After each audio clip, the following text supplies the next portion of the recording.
The Girl in the Photographs 2016, a horror movie executive produced by Wes Craven, and the first of three writers credited is Osgood Perkins, which is the son or something of Anthony Perkins, and he has gone on to direct a few atmospheric horror movies which I've not seen, but the impression I get is they are big on atmosphere, very weak on plot. In other words, they are little 20-minute or 30-minute short stories bloated out to feature length.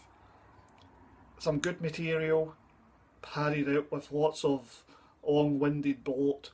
That is the impression I get, and this movie, that kind of sums up this movie quite well. What's really annoying about this movie is it actually starts out very good. It has a lot of potential. Very good, maybe being a little bit too generous, but it's in the 7 out of 10 good range, and it has potential. It sets up two killers instead of just one. Oh, that's interesting, that's different.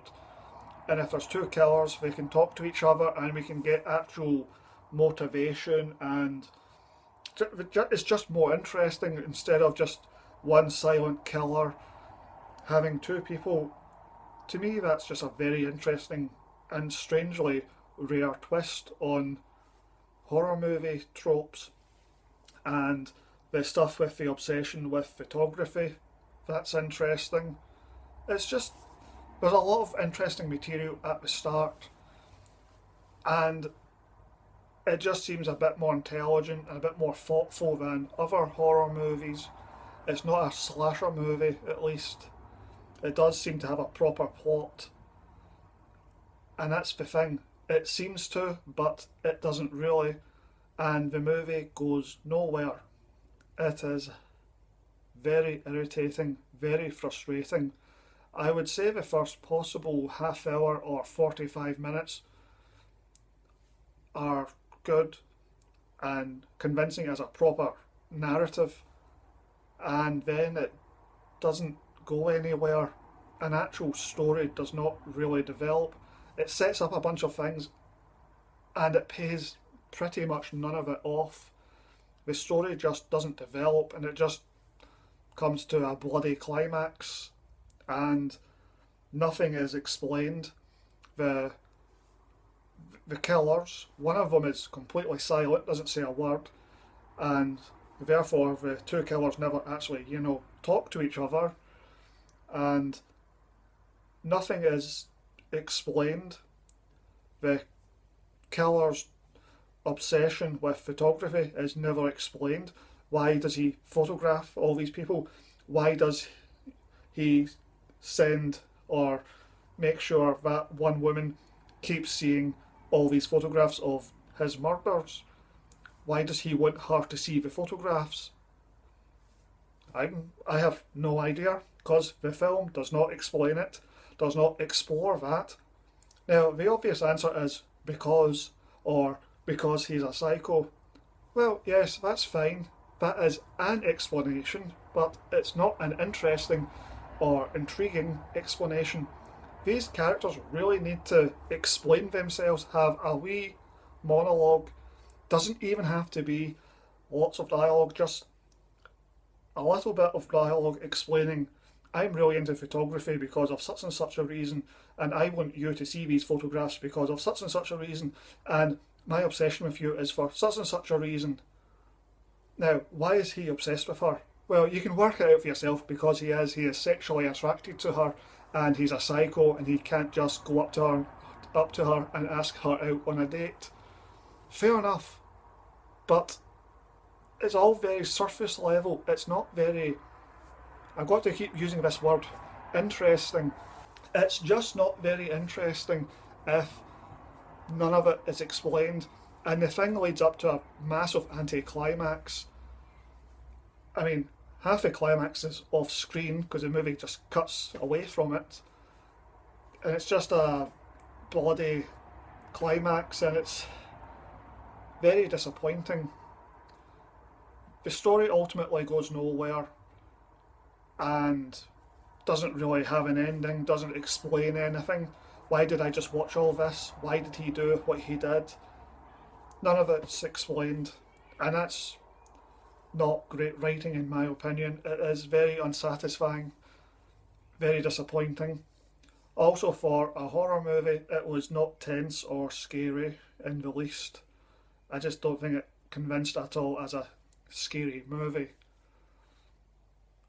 So it should have been so much better, the script, and it took three writers, three credited writers to come up with this. The script starts good but does not develop.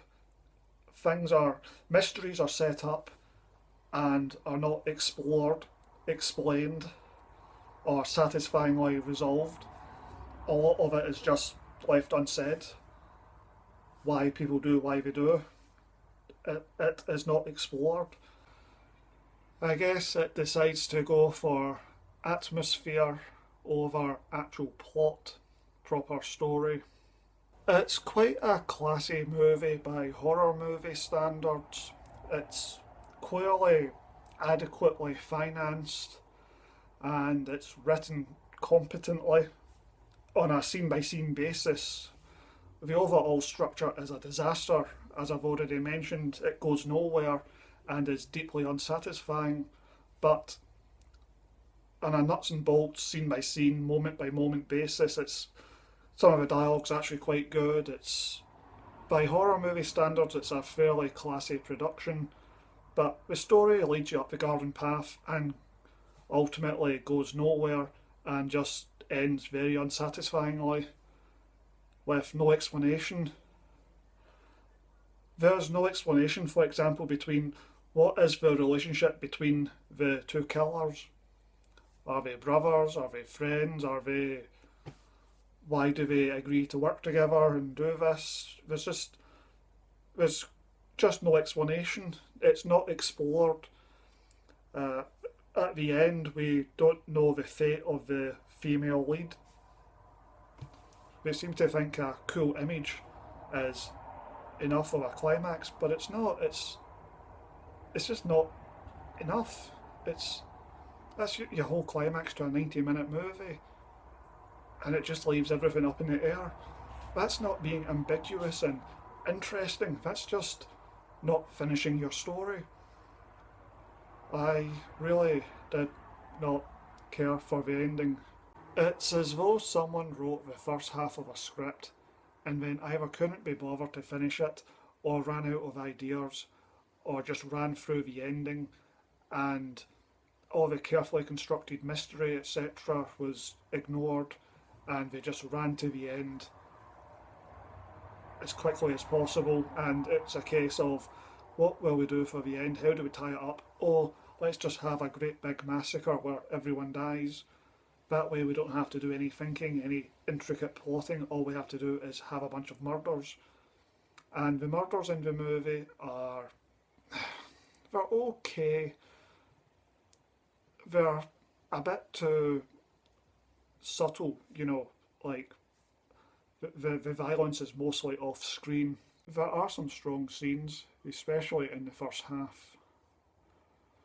It's never explained why some people appear to just be murdered while other people are kidnapped and put into a cage in the killer's basement. But why do they kidnap some people? Why keep them alive for X number of days and then murder them? There's no real rhyme, rhythm, or reason. It's just really underwritten. It doesn't feel like a 30-minute short movie stretched out to feature length. I mean, there's so much more story they could have told. So that's not the issue. But it's like they came up with some cool ideas. Oh, they're taking photographs of their murder victims and then they're showing it to this woman who one of the killers is obsessed with. But it's not developed. There's no explanation. Nothing motivates anything. At one point, the killers break into the woman's house and they leave the boyfriend's wallet on the bed. Nothing motivates that. It doesn't have any bearing on the plot. Leaving the wallet behind does nothing for the story, and there's just no reason why the killers break into the house, into her apartment. Why bother? They don't attack her. Nothing happens. I mean, it's a very random scene, really. It's not a good script. The more I think about it, the classy production values, the competent acting. Well, in fact, some of the acting's really quite good. I don't know the actor's name, but there's a comic actor in it who gets a lot of good scenes. He really elevates the material. By horror movie standards, it's a classy production with good actors, good production values, a classy, restrained script. But the script does not develop, the script does not explain anything, there is no motivation, and there are a bunch of rather pointless scenes. I mean, a large chunk of the movie does work. It's the problems are really in the last half hour when the movie just when you realise, oh, this movie's not going anywhere. And it abruptly ends with no real resolution, and you don't even get a proper climactic scene because, well, it cuts away to the next day. This other character, who I don't think we've ever seen before, at least I did not recognise her, walks up to her place of employment and sees a photograph pinned to the door of her work, and it's of the lead actress surrounded by corpses, and she is in the photograph still alive. Now, the bad guys, the killers, got away with it. I guess the implication is at the end they have now killed the woman, the lead character, and this other woman who they have planted the photograph for her to see. She is the new obsession. I guess that's probably what it implies. But why? Why were they obsessed with that woman in the first place? I mean, why are they happy to just kill her and move on to the next person? Or maybe that's not what the ending's supposed to mean. I don't know. I find the movie to be deeply frustrating in that it just simply fails to explain itself. The characters are more or less without motivation beyond just because they are obsessed, because they are psychos. But why take photographs? Why make this woman see the photographs? What's the point? Yes, this movie really annoys me. It was watchable. It was not a bad movie, and I would say the first half or so is actually good. But because it doesn't go anywhere, it ultimately disappoints massively. So I would give it 5 out of 10.